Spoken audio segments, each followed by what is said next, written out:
Hello friends, मैं नीता भास्कर आप सभी लोगों का अपने यूट्यूब चैनल पर स्वागत करती हूँ और 20 क्वेश्चन कंप्लीट करेंगे और आशा करती हूँ वीडियो आपको पसंद आएगी। पसंद आए तो प्लीज लाइक शेयर कमेंट करिएगा। चैनल पर अगर आप नए हैं तो जरूर चैनल को सब्सक्राइब कर लें, जिससे आपको न्यू वीडियो की नोटिफिकेशन मिलती रहे। चलिए शुरू करते हैं। आने वाले सभी एग्जाम के लिए TGT, PT, LT grade, UG NET सभी के लिए इंपॉर्टेंट क्वेश्चन है। सारे क्वेश्चन जरूर देखें। पहला क्वेश्चन है, नागरिक समाज उपयुक्त नाम है? सत्तावाद, लोकतांत्रिक और क्रियात्मक समाज, अधिनायकवादी या राजतंत्र? राइट ऑप्शन हो जाएगा लोकतांत्रिक और क्रियात्मक समाज। देखिए, नागरिक समाज स्वैच्छिक नागरिक और सामाजिक संगठनों तथा संस्थाओं की समग्रता से बना एक संगठन है जो विधि के शासन को आधार बनाकर, ठीक है, अपने जो उसके दायित्व है उसका क्या करता है, निर्वहन करता है। ठीक है, निर्वहन करता है उसका।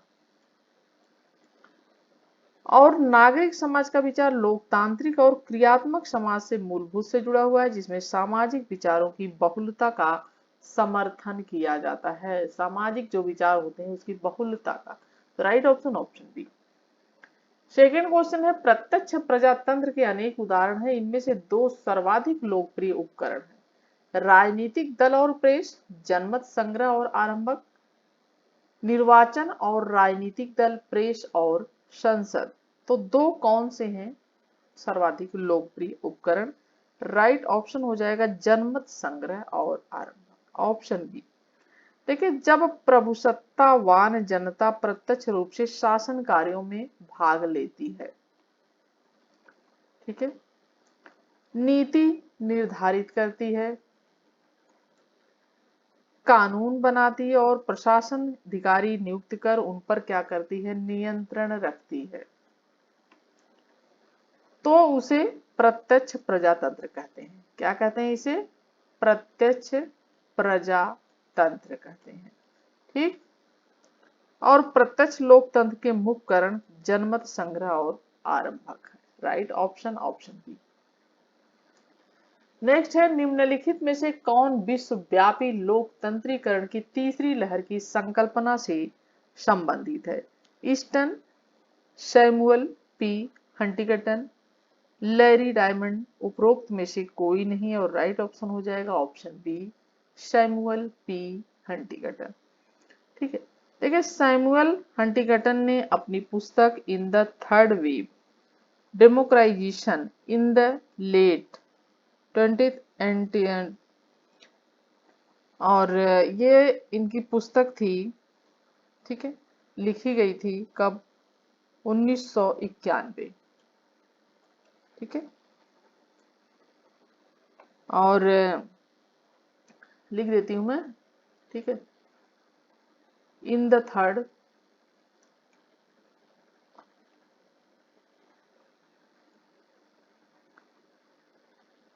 इन द थर्ड वेव।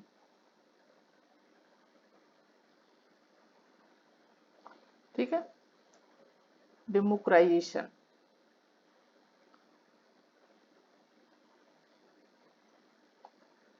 और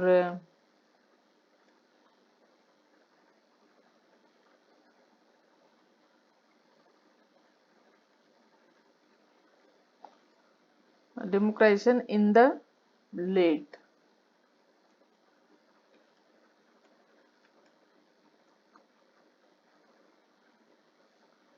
इन द लेट 28 यानी 20वीं सदी। ठीक है।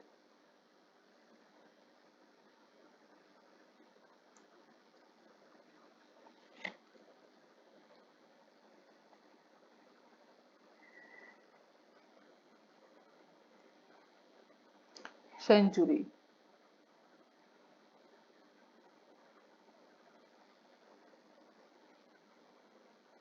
और वाई। ठीक है। तो ये जो है इनकी पुस्तक थी, सैमुअल हंटिंगटन। ठीक है, in the wave, in the third wave, democratization in the late 20th century, 1991 में लोकतंत्रीकरण के चरणों का उल्लेख इसमें किया गया है। उनके अनुसार लोकतंत्र के विकास का पहला चरण 1828 से 1926, ठीक है, में लोकतांत्रिक शासन स्थापित हुआ। 26 के बीच का है, ठीक है, यानी बीच का है। और जब इंग्लैंड, अमेरिका और फ्रांस जैसे देशों में लोकतांत्रिक शासन स्थापित हुआ, जबकि 1943 से 1943 से 1962, 1943 यानी 1943 से 1962, 1962 से तक लोकतंत्र के विकास का ये दूसरा चरण है। पहला ये है, दूसरा चरण क्या है, ये है, ठीक है। और जिसमें कि भारत, इजराइल जैसे देश लोकतांत्रिक हुए थे। और जबकि उनका तीसरा चरण वर्ष 1975 के बाद का माना जाता है। कब का? 1975 के बाद, ठीक है। आरंभ हुआ जिसमें पुर्तगाल, स्पेन जैसे देश लोकतांत्रिक हुए थे, जो आजाद हुए थे। कौन कौन? पुर्तगाल और स्पेन आदि, ठीक है। ते आते हैं तीसरी लहर में, ठीक है। तो इन्होंने अपनी पुस्तक में लोकतंत्रीकरण के चरणों का उल्लेख किया है, जिसके अनुसार लोकतंत्र के विकास का पहला चरण जो है 1828 से 1926 के बीच का है, जबकि इंग्लैंड, अमेरिका और फ्रांस जैसे देश लोकतांत्रिक शासन स्थापित हुआ था वहां पे। और जबकि 1943 से 1962 तक लोकतंत्र का विकास का दूसरा चरण है, जब भारत, हमारा देश और इजराइल जैसे देश लोकतांत्रिक हुए। जबकि तीसरा चरण है 1975 के बाद का, जिसमें पुर्तगाल, स्पेन जैसे देश आजाद हुए, लोकतांत्रिक हुए, ठीक है। तो राइट ऑप्शन ऑप्शन बी हो जाएगा। नेक्स्ट है प्रजातंत्र की सफलता में किस अधिकार, प्रजातंत्र की सफलता निम्नलिखित में से किस अधिकार पर निर्भर करती है? संगठन का अधिकार, आलोचना का अधिकार, व्यक्तिगत स्वतंत्रता या संपत्ति का अधिकार। देखिए ऑप्शन सी हो जाएगा व्यक्तिगत स्वतंत्रता का अधिकार। प्रजातंत्र की सफलता व्यक्तिगत स्वतंत्रता के अधिकार पर निर्भर करती है, ठीक है। स्वतंत्रता के अभाव प्रजातंत्र के पूर्ण स्वरूप को पाना जो है असंभव है, ठीक है। स्वतंत्रता का अगर अभाव है और प्रजातंत्र की बात की जा रही है, ठीक है, स्वतंत्रता का अगर अभाव है और प्रजातंत्र की बात की जा रही है, तो वह उसका पूर्ण स्वरूप जो है वो पाना क्या है, वो असंभव है, इम्पॉसिबल है, ठीक है। राइट ऑप्शन ऑप्शन बी, व्यक्तिगत स्वतंत्रता का अधिकार। प्रजातंत्र की सफलता व्यक्तिगत स्वतंत्रता के अधिकार पर निर्भर करती है। फिफ्थ क्वेश्चन की बात करें तो फिफ्थ क्वेश्चन है, राजनीतिक कार्यकलाप में मनुष्य एक असीम और अथाह समुद्र में तैरता रहता है। वहां न बचाव के लिए कोई बंदरगाह होता है और न लंगर के लिए कोई था, न कोई प्रारंभक होता है, स्थान होता है, ना ही कोई निश्चित गंतव्य, कोई स्थान होता है। यानी यह उद्यम है समतुलन में तैरते रहना। समुद्र मित्र और शत्रु दोनों होता है, यह कथन किसका है? ओकशॉट का, ब्लैंडल का, ईस्टन का या मर्टन का? ठीक है, राइट ऑप्शन हो जाएगा ओक शॉट। देखिए ओक शॉट के अनुसार राजनीतिक कार्यकलाप में मनुष्य एक ऐसा असीम और अथाह समुद्र में तैरते रहता है, वहां न बचाव के लिए कोई बंदरगाह होता है और न लंगर के लिए कोई धातु होती है, न ही कोई प्रारंभिक स्थान होता है और न ही कोई निर्धारित, ठीक है, निर्धारित गंतव्य होता है यानी स्थान होता है। और यह उद्यम संतुलन में तैरते हैं, समुद्र मित्र और शत्रु दोनों होता है। ओक्सफोर्ड के अनुसार राजनीतिक दर्शन का कार्य है, ठीक है। राजनीतिक दर्शन का क्या कार्य है? मनुष्य की प्रकृति, ठीक है, जो मनुष्य है उसकी प्रकृति, नेचर, ठीक है, प्रकृति जो है मनुष्य की, और सांसारिक जो निर्यात है, अन्वेषण है, कारण से समकालीन सभ्यता का आलोचनात्मक विश्लेषण और विवेचन इत्यादि, ठीक है, इसका नेचर है अन्वेषण करना, खोज करना, समकालीन सभ्यता का आलोचनात्मक विश्लेषण करना, विवेचन करना, यह है किसका? मनुष्य का नेचर। ओकशॉट ने अपनी प्रसिद्ध कृतियों में rationalism in politics and other essays। तो इन्होंने अपनी कृति में राजनीति में तर्क, बुद्धिवाद तथा अन्य निबंध 1962। और ऑन ह्यूमन कंडक्ट, मानवीय आचरण का विवेचन। ठीक है, मानवीय आचरण का विवेचन यानी ऑन ह्यूमन कंडक्ट 1975 के अंतर्गत ओकशॉट ने नागरिक साहचर्य की ऐसी संकल्पना प्रस्तुत की है जिसमें रीति रिवाज, पूर्वाग्रह और परंपरा के प्रति रूढ़िवादी सम्मान को उदारवादी मूल्यों के साथ समन्वित किया गया है। ठीक है, तो राइट ऑप्शन है ऑप्शन ए, ओकशॉट ने यह कहा है। ठीक है, ऑप्शन ए। 6 क्वेश्चन है, निम्नलिखित में से किसने लोकतंत्र को समाज को एक ऐसा रूप बताया जिसमें राजनीतिक संभ्रांत व्यक्तियों की भर्ती व्यक्ति की योग्यता के आधार पर विभिन्न सामाजिक स्तरों से भी की जाती है। C.W. Mills, Robert Michels, S.R. Maheshwari, T.B. Bottomore. Option D right हो जाएगा, T.B. बाटोमोर। ठीक है, या बोटोमोर। देखिए, टीबी बोटोमोर ने लोकतंत्र को समाज का ऐसा रूप बनाया है जिसमें राजनीतिक जो संभ्रांत व्यक्तियों की भर्ती व्यक्ति की योग्यता के आधार पर विभिन्न सामाजिक स्तर, ठीक है, सामाजिक स्तरों से की जाती है। ठीक है, और right option option D. 7 question है, निम्न में से कौन विमर्शी लोकतंत्र से संबंधित नहीं है? डेविड मिलर, जे ड्राइसेक, जेशुआ कोहेन या जॉन रॉल्स। ठीक है, विमर्शी यानी विचारणात्मक। ठीक है, विचारणात्मक यानी विमर्शी। ठीक है, तो कौन विमर्शी लोकतंत्र से संबंधित नहीं है? ठीक है, और राइट ऑप्शन क्या हो जाएगा इसका? डेविड मिलर, जेशुआ कोहन आदि है इसमें। और राइट ऑप्शन हो जाएगा ऑप्शन डी, जॉन रॉल्स है। देखिए, विचारणात्मक लोकतंत्र के सिद्धांत को 1990 के दशक में आरंभिक वर्षों से विशेष लोकप्रियता मिली है और इसके प्रवर्तकों में जे कोहन, ठीक है, जेशुआ कोहन, जे कोहन, जे रेजर्स और एल हर्सी का विशेष महत्व है। और यह बात महत्वपूर्ण है, तो संबंधित कौन नहीं है पूछा है, तो इसलिए जॉन रॉल संबंधित नहीं है। ठीक है, बाकी ये सभी हैं।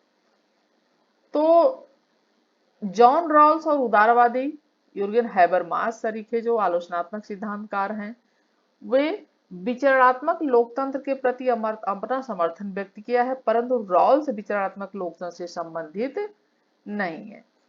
विचारशील जो लोकतंत्र है, अनुसंधान में 12 प्रमुख निष्कर्ष जिसे निकोल क्यूरेटो, जॉन एस ड्राइजेक है जो ये, और सेलन ए एरकन है, कैरोलिन एम हेडिक्स है, साइमन निमेमन ने लिखा है। और यह निबंध 12 प्रमुख निष्कर्षों पर चर्चा करके विचारशील,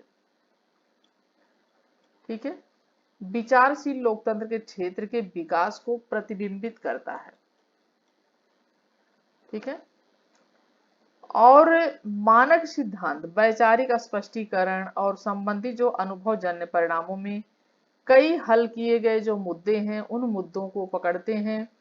और राजनीतिक सिद्धांतकार डेविड मिलर जो हैं, ठीक है, राजनीतिक से डेविड मिलर, जॉन डिजेक और राजनीतिक दार्शनिक क्रिश्चियन लिस्ट ने औपचारिक रूप से प्रदर्शित किया है और अन्य प्रक्रियाओं के बीच विचार विमर्श भी कर सकते हैं।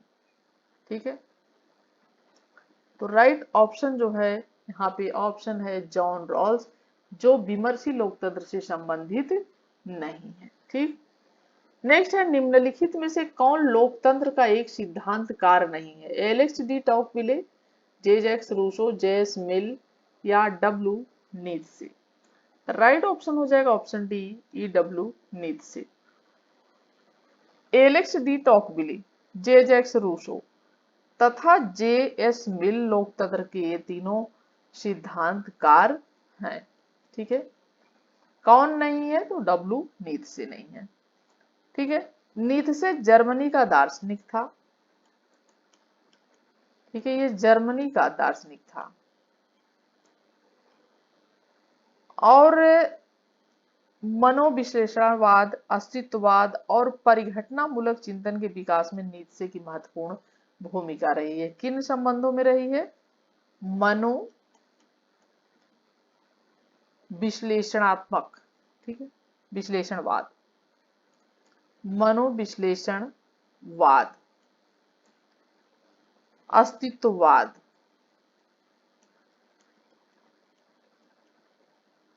और परिघटनामूलक, परिघटनामूलक, ठीक है, चिंतन के विकास में नीत्शे की महत्वपूर्ण भूमिका रही है, लेकिन लोकतंत्र का सिद्धांतकार नीत्शे नहीं है। नेक्स्ट है, किसने कहा कि यूनान के एकता विहीन लोकतंत्र, यूनान ने एकता विहीन लोकतंत्र विकसित किया और रोम ने लोकतंत्र विहीन एकता कायम किया? गार्नर ने, बिलोबी ने, अरस्तु ने या गैटल ने? राइट ऑप्शन डी है गैटल ने। गैटल ने कहा है कि यूनान ने एकता विहीन लोकतंत्र विकसित किया, रोम ने लोकतंत्र विहीन एकता कायम किया। देखिए, गार्नर ने अपनी पुस्तक पॉलिटिकल साइंस एंड गवर्नमेंट, ठीक है, ये थी पुस्तक किसकी? पॉलिटिकल साइंस, ठीक है, पॉलिटिकल साइंस एंड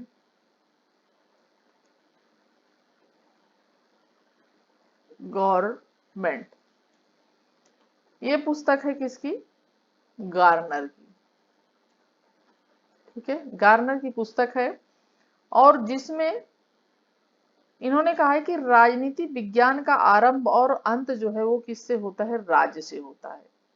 ठीक है, तो राइट ऑप्शन ऑप्शन यहाँ पे डी हो जाएगा, गैटल ने ये कहा है। ठीक है, नेक्स्ट है 10 क्वेश्चन, निम्नलिखित में से किसने उदारवादी लोकतंत्र की विश्वव्यापी विजय को इतिहास के अंत के रूप में व्याख्यायित किया है? Samir Amin, David Held, Francis Fukuyama, Samuel P Huntington. और राइट ऑप्शन हो जाएगा option C, Francis Fukuyama. Francis Fukuyama, ठीक है, और इनकी पुस्तक है the end of history and the last man. ठीक है, ये इनकी पुस्तक है द एंड, ठीक है, ईएनडी वाला and, the end of history, the end of history and the, ठीक है, यहाँ पे एंड और वाला एंड होगा, एंड लास्ट मैन। ठीक है, एंड लास्ट मैन। ठीक है, 1992। ठीक है, यहाँ पे ये लास्ट है, तो लास्ट मैन 1992, क्या पुस्तक का नाम है? The end of history and the last man. 1992 में उदारवादी प्रजातंत्र के विश्वव्यापी विजय को इतिहास के अंत, ठीक है, इतिहास के अंत के पतन ने यह बात इतिहास के अंत के रूप में व्याख्यायित किया है और फुकुयामा ने कहा है कि सोवियत संघ के पतन ने यह बात साबित कर दी है, ठीक है, साबित कर दी है कि उदारवादी लोकतंत्र यह मानव मात्र की विचारधारात्मक उन्नति का अंतिम बिंदु है तथा मानव सरकार का भी अंतिम रूप है। ठीक है, right option option C, Francis Fukuyama. Next है, निम्नलिखित कौन प्रत्यक्ष प्रजातंत्र का आवश्यक रूप नहीं है? जनमत संग्रह, वापस बुलाना, संघात्मक संरचना, प्रजातंत्र। राइट ऑप्शन देखिए सी हो जाएगा। ठीक है, और बाकी सब जनमत प्रजातंत्र के लिए जो है आवश्यक रूप है। ठीक है, और नेक्स्ट क्वेश्चन है 12 क्वेश्चन, हम एक प्रकार से इतिहास के अंत के साक्षी रहे हैं, यानी मानव जाति के वैचारिक विकास का अंतिम बिंदु और मानव शासन के अंतिम अंतिम रूप में पश्चिमी उदार लोकतंत्र का सार्वभौमिक कारण है। यह विचार किसका है? मंकी टायर, डेनियल बेल, फ्रांसिस फुकुयामा, ठीक है फुकुयामा होगा, मिल्टन फ्रीडमैन। और राइट ऑप्शन हो जाएगा यहाँ पे सी, फ्रांसिस फुकुयामा। देखिए, the end of history and the last man 1992, America के राजनीतिक वैज्ञानिक, जो अभी हमने बात की पुस्तक की, तो फुकुयामा ने कहा कि पश्चिमी उदारवादी लोकतंत्र के उदय के साथ जो शीत युद्ध, ठीक है, कोल्ड वार 1945 से 1991 तक चला। 1945 से 1991, सॉरी, और सोवियत संघ के विघटन के बाद हुआ, और मानवता न केवल युद्ध के बाद के इतिहास की एक विशेष अवधि के पारित होने तक पहुंच गई है, बल्कि इतिहास का अंत इस प्रकार है, अर्थात मानव जाति के वैचारिक विकास का अंतिम बिंदु और मानव शासन के अंतिम रूप में पश्चिमी उदार लोकतंत्र का सार्वभौमीकरण। ठीक है, शीत युद्ध, कोल्ड वार, यानी आपस में आमने सामने युद्ध नहीं होता है शीत युद्ध में, लेकिन तनातनी का माहौल बना रहता है और लंबा चलता है, जैसा कि 1945 से 1991 तक चला। तो right option option C. Next है, निम्नांकित में से किस विद्वान ने प्रत्यायोजित लोकतंत्र के विचार को प्रस्तुत किया? डेविड मिलर ने, गुलिलेमो डोनेल ने, अनरेस्टो लॉकलाउ ने, चेंटल मोफे ने।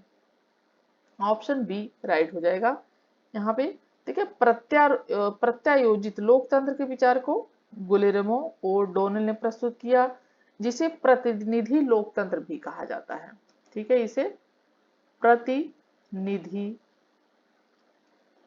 लोकतंत्र भी कहा जाता है, और जिसके पदाधिकारी जनता के किसी समूह द्वारा चुने जाते हैं। जो पदाधिकारी होते हैं वो जनता के किसी समूह द्वारा चुने जाते हैं, और वह प्रणाली प्रत्यक्ष लोकतंत्र के विपरीत है, और इसलिए अप्रत्यक्ष लोकतंत्र या प्रतिनिधि सरकार कहते हैं इसे। ठीक है, और वर्तमान समय के लगभग सभी लोकतंत्र प्रतिनिधिक लोकतंत्र ही है। Right option option B. 14 question है, लोकतंत्र के दो विपरीत मॉडल प्रक्रियात्मक और वास्तविक लोकतंत्र को क्रमशः कहा जाता है? रूढ़िवादी और उदार लोकतंत्र, औपचारिक और अनौपचारिक लोकतंत्र, आवश्यकता आधारित और चाहत आधारित लोकतंत्र, संगठित और संगठित लोक असंगठित लोकतंत्र। ठीक है, संगठित और असंगठित होगा, तो संगठित और असंगठित लोकतंत्र। देखिए, राइट ऑप्शन यहाँ पे बी हो जाएगा, औपचारिक और अनौपचारिक लोकतंत्र। प्रक्रियात्मक लोकतंत्र का आशय एक ऐसे लोकतंत्र से होता है जिसके अंतर्गत प्रक्रिया का अनुपालन पर ही पूरा जोर दिया जाता है। ठीक है, जैसे वयस्क मताधिकार के आधार पर चुनाव कराना। ठीक है, वयस्क मताधिकार के चुनाव कराना। ठीक है, अर्थात ऐसे लोकतंत्र में प्रक्रिया के अनुपालन और संस्थाओं पर ही पूरा क्या रहता है, ध्यान रहता है, और ये प्रक्रियाएं और संस्थाएं लोकतांत्रिक मूल्यों को कहां तक पूरा कर पा रही हैं इस बारे में ध्यान नहीं दिया जाता है। ठीक है, अतः इसे औपचारिक लोकतंत्र के नाम से भी जाना जाता है। ठीक, ऑप्शन बी। 15 क्वेश्चन है, पिछले 100 वर्षों में उदारवादी लोकतंत्र में न्यायिक शक्ति का विकास हुआ क्योंकि संविधानों के द्वारा न्यायपालिका को अधिक शक्तियां दी गई हैं, शक्ति के पृथक्करण की स्वीकृति, संयुक्त राष्ट्र संघ के निर्देश, मानवाधिकारों की रक्षा। राइट ऑप्शन है मानवाधिकारों की रक्षा। देखिए, व्यक्तिगत लोक स्वतंत्रता उदारवाद का सार तत्व है। ठीक है, अपने उद्भव से लेकर अब तक उदारवाद एवं इसके जो सहयोगी विचारधाराएं हैं, उन्होंने विभिन्न स्वरूपों में व्यक्तिगत जो स्वतंत्रता है, व्यक्तिक स्वतंत्रता है, उसमें इन्होंने वृद्धि का प्रयास किया है। जैसे जैसे दुनिया में उदारवादी लोकतंत्रों की संख्या बढ़ रही है, वैसे ही व्यक्ति अपने सर्वांगीण, ठीक है, सर्वांगीण विकास हेतु अधिक से अधिक मानवाधिकारों की चेष्टा करने लगा है और इस प्रकार मानवाधिकार की रक्षा को केंद्र बिंदु मानते हुए, ठीक है, केंद्र बिंदु मानते हुए पिछले 100 वर्षों में उदारवादी लोकतंत्र में न्यायिक शक्ति का विकास हुआ है। ठीक है, तो राइट ऑप्शन ऑप्शन डी, मानवाधिकारों की रक्षा। नेक्स्ट है, निम्नलिखित में से किसने लोक प्रत्यक्ष प्रजातंत्र का समर्थन किया? Adam Smith, Marx, Hegel, Rousseau. Right option हो जाएगा रूसो। देखिए, रूसो का निर्वाचनात्मक कुलीन तंत्र आधुनिक कुलीन तंत्र का ही प्रतिरूप है और आधुनिक मंत्रिमंडलीय शासन प्रणाली रूसो के निर्वाचनात्मक कुलीन तंत्र से बहुत अधिक मिलती जुलती है। ठीक है, अंतर सिर्फ इतना ही है कि जहां आधुनिक प्रजातंत्र है, मंत्रियों की जो नियुक्ति है, ठीक है,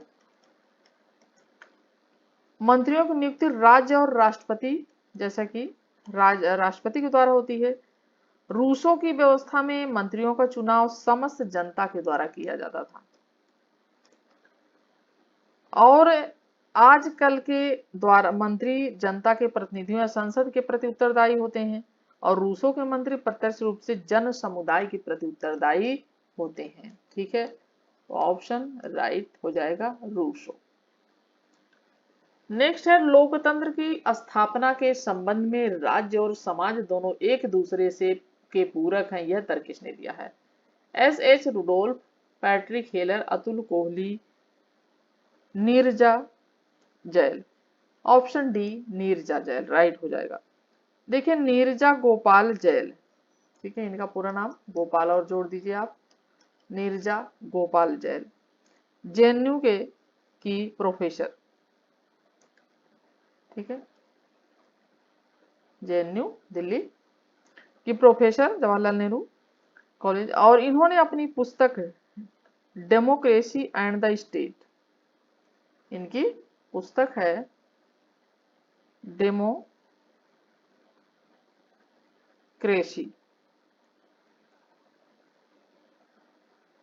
एंड द स्टेट, ठीक है, 1999 में 20वीं शताब्दी के अंतिम दशक में भारत में राज्य, समाज और लोकतंत्र के बीच संबंधों का परीक्षण किया।